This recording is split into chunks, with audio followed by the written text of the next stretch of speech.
The default legend in Tableau has few customization options. So I'm going to build these 9 legends that also act as filters with the chart example.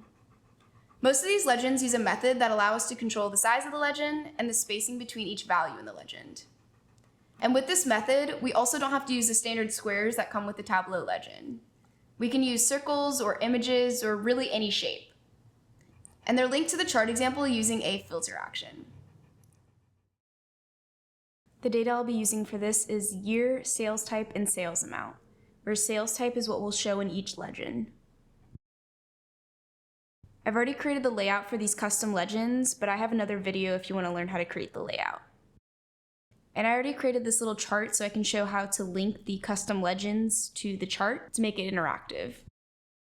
This chart just has the year and sales amount. So starting off, I'm going to create a default legend, which is what Tableau typically shows for a legend. I'll bring sales type into the marks and change it from detail to color. Now we can see the legend in the upper right-hand corner, so I'm just going to bring that into the dashboard. I don't care about the sheet itself, so I'm going to make this as small as possible just to get rid of it.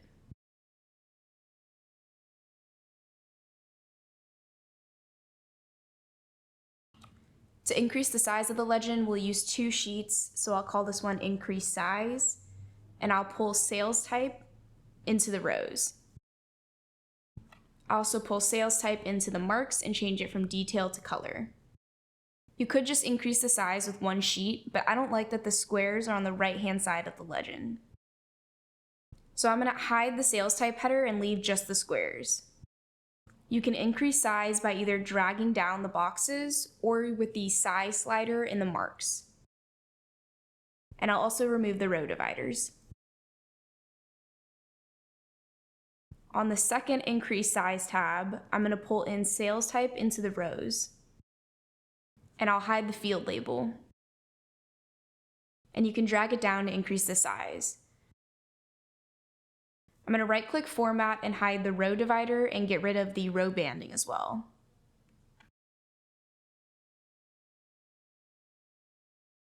For the ABC on the side, I'm just going to make it super small so we can't see it anymore.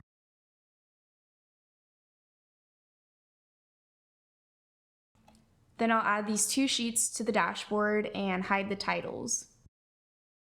It might take a little bit of time to figure out the right sizing, but you can play around with it in here, or you can use the sliders to increase the size in the worksheet. I also increase the size of the text so that they're more proportionate to the size of the boxes.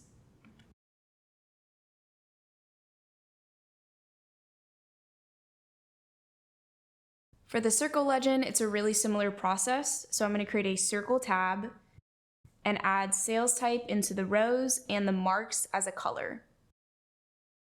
Now it automatically selected square, but I'm going to click into the marks and change it to a circle. I'll start by right-clicking and removing the header. I'll make the size a little bit bigger and I'll get rid of the row divider. For the next tab, it's going to be the exact same process as we did for increasing size. I'll call it Circle 2 and I'll put the sales type into the rows. I'll hide the field label and resize it. Then I'll right-click Format and get rid of any row dividers and row banding. And I'll hide the ABC so we can only see the values. Add these 2 to the worksheet and you can play around with the size and positioning the same way we did with the increased size.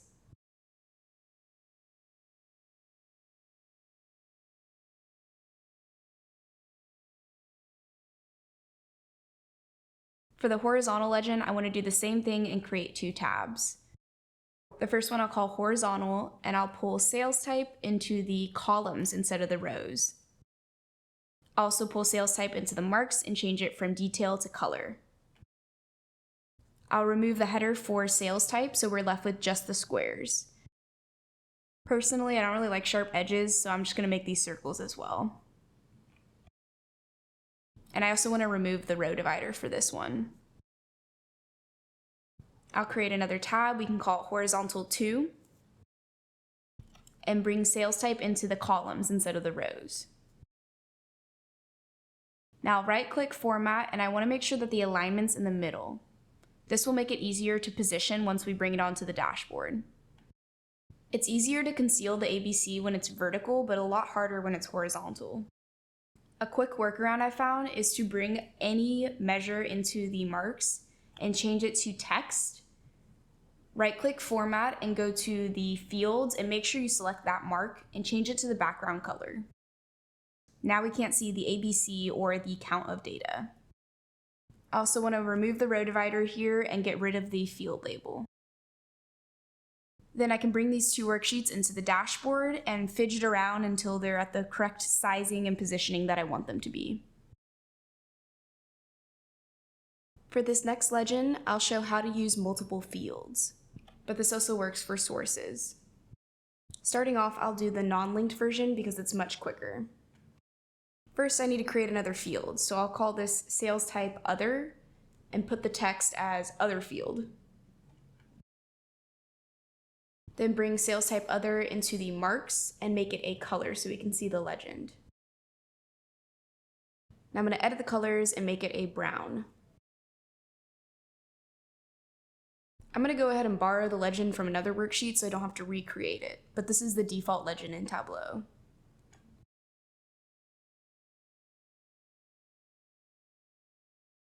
So the way I do this is I just put one of the legends on top of the other, and I'll just do some resizing so it all looks like one legend. A case where you might need to do this is where you have dual access graphs. So for example, you might have a bar chart and a line in the graph. But for the bar chart, you're using different measures. This means the default legend's only capturing the measure values and it's not capturing that other field. So if you want to include the line too, you can use this method. And that's how I use multiple sources or fields for one legend if I don't want it to be linked. So I'm going to go ahead and call that worksheet sources not linked so I can show the linked version. For the linked version, this process is really similar to most of the legends that we've done so far. It just involves one extra worksheet. So I'll start off by adding sales type into the rows and then formatting it the same way I formatted all the other ones.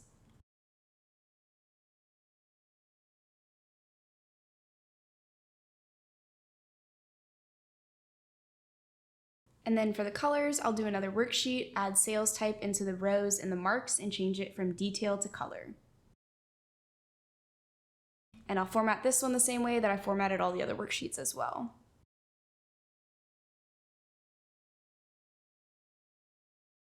So that covers all the metrics within our sales type, but for our sales type other field, I'm going to create a new worksheet and call it sources 3. For this sheet, I just need to bring sales type other into the marks and change it from detail to color.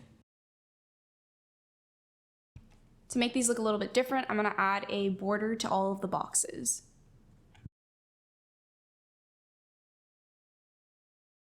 I'll add these to the worksheet and I'll do the same thing I did with the non-linked version and stack them on top of each other so it looks like one cohesive legend.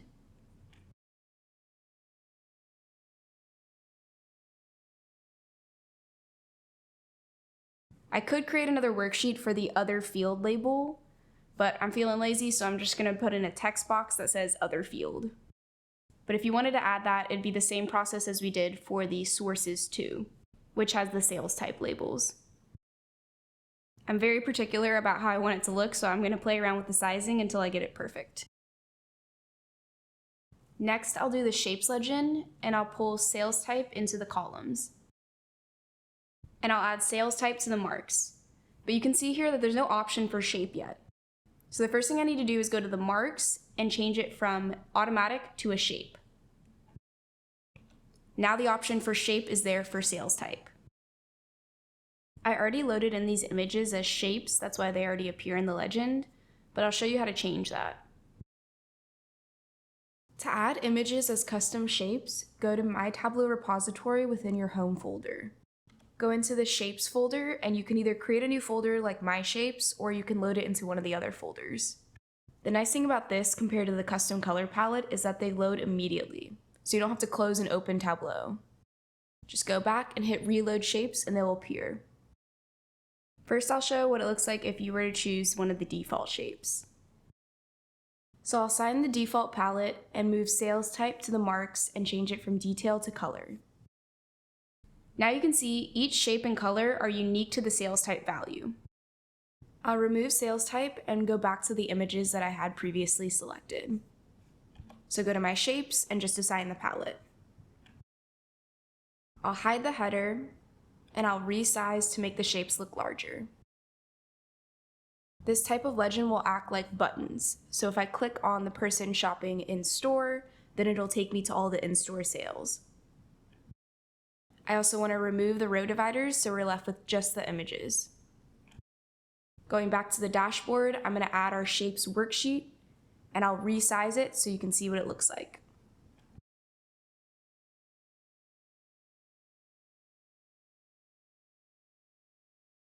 For the next legend, we'll do words as a legend. Bring sales type into the rows and sales type into the marks twice. Change one to color and one to text. I'll remove the header, resize them, and also make the font bigger.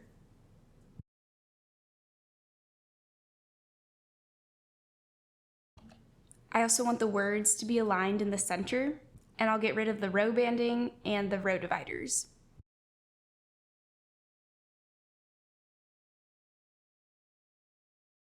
Then I'll add our new worksheet to the dashboard and resize it.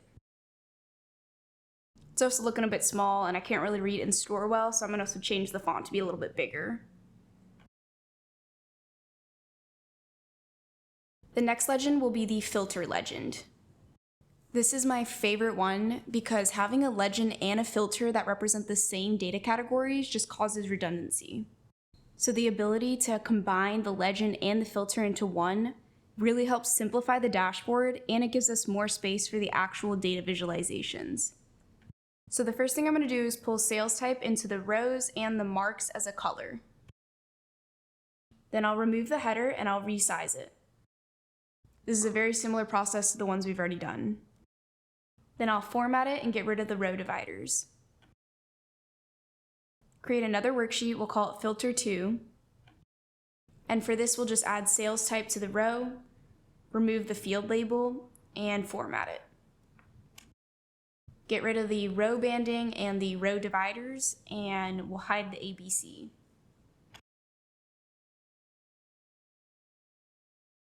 This third sheet is going to represent our actual filter. So for this, we just need to bring sales type into the filters. I'll select Use All and OK. And now we can add these 3 worksheets to the dashboard. The reason I created a third sheet for the filter is that I don't want it to be linked to the legend. Because if it was, it would filter the legend, and I want to see all values in the legend regardless of what's being filtered.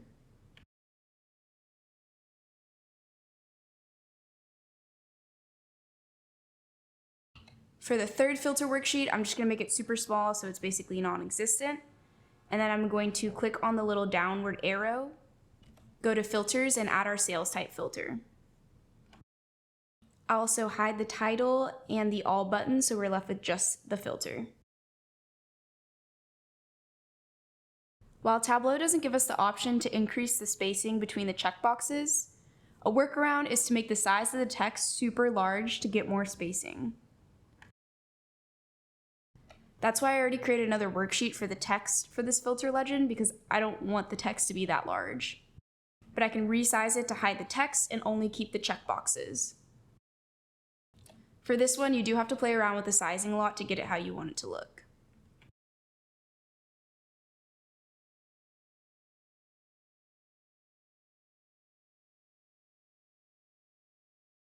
The next legend I'll do is the pie chart. To start, I'll bring sales type into the rows and sales amount into the columns. Then in the upper right hand corner, I'll click Show Me and choose the pie chart.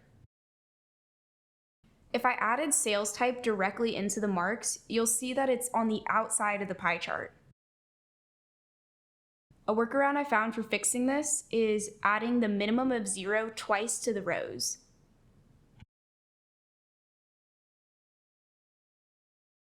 Then I'll right click and make it a dual axis. And I also want to synchronize them. For the second minimum of 0, I'm going to remove the measure name so we're left with the correct colors for sales type.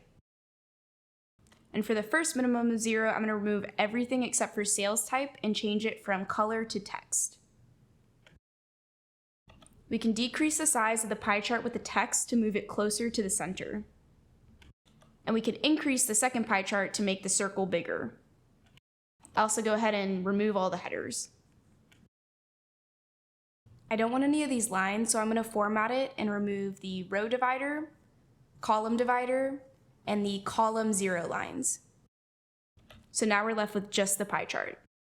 I think it'd also be useful to have the percentage of each slice in there, so I'm going to add the sales amount to the marks and change it from detail to label. Then I'll right-click, do a quick table calculation for the percentage of the total. Looks a bit clunky, so I'm going to format it and change the number format to be a percentage with no decimals. And it's a bit hard to read, so I'm also going to format the text to be darker.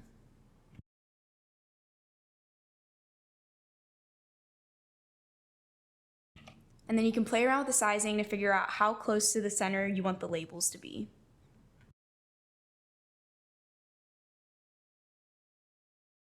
And then we'll add this to the worksheet, hide the title, and resize it. I notice while the slices of the pie are proportional to the percentages, the labels are not. So I'm going to go back to the worksheet, go to the first minimum of 0 and pull in the sales amount, change it to an angle. And now the text is also proportionate. For the next legend, I'll do a bar chart. So I'll pull sales type into the rows and the sum of the sales amount into the columns. Pull sales type into the marks twice and change one to color and the other to a label. Go to the label and the marks, and I want it to be aligned on the left side. Then I'll change the font to make it look a little bit bigger.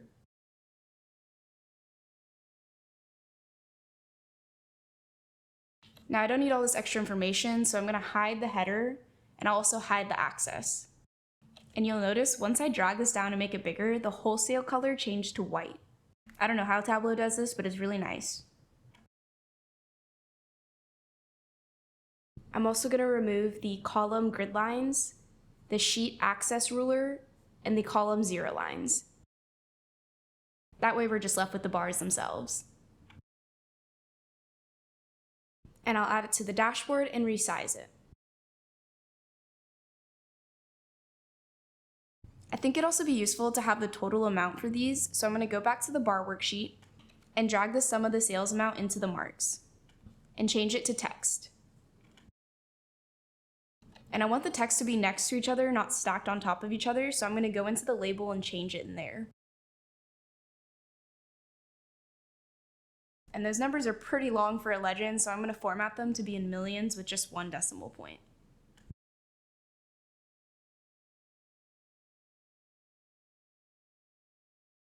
I never noticed this before, but it looks like Tableau will only pick a color like white for wholesale, where the bar is dark, when the text fits within the bar. So I'm going to resize it so it fits within the bar. To make these legends interactive, I'm going to link them to the chart with a filter action.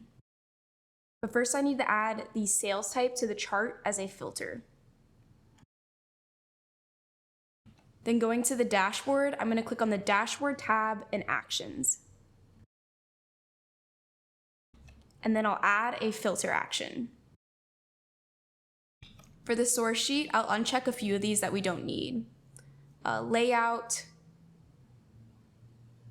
sources that are not linked, sources 3, the default, the chart that we're linking, and I'm going to run the action on select. For the target sheet, instead of unchecking all of the objects that are on the dashboard that we don't need, I'm just going to go select the chart for link worksheet. And when the section is cleared, I want to show all the values. For the fields, I'm going to choose selected fields and choose sales type. It's giving us an error that there's a missing field for filter 3, which makes sense because that's just our filter worksheet. So now all the charts are interactive, and I can click on the wholesale person, for example, and see only wholesale sales in the chart. But the filter legend isn't working because we haven't linked it yet, so we're going to go back to the Filter 3 tab, right-click on the Sales Type filter, go to Apply to Worksheet, and choose Selected Worksheet. Now we can choose the chart. Now when we go back to the dashboard, we can see that the filter is working. But the actual view won't have that container around it, so I'll show in presentation mode what it looks like. Now we have a lot of options for creating legends that also act as filters. And because of this workaround, the types and styles that we can do with these legends are really endless. And because they act as filters, we're optimizing the space on our dashboard and minimizing any redundancy.